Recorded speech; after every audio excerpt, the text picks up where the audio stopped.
Guys, for the win. I'm so pangit ba guys?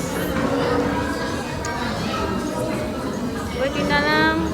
May boyfriend ako laging nagsasabi sa akin na ang ganda-ganda ko guys. Tingnan mo naman guys. Ang dami kong pimples. Ano ba itong pagmumukha na to guys?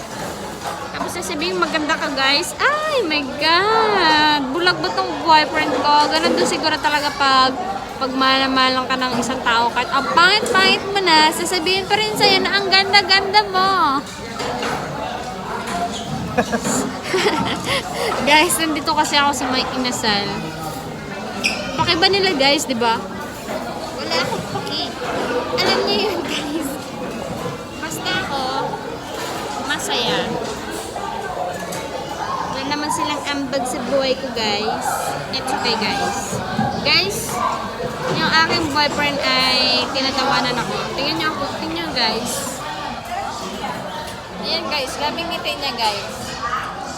Kasi sabi niya, para daw buang yung girlfriend niya. My goodness. For the win.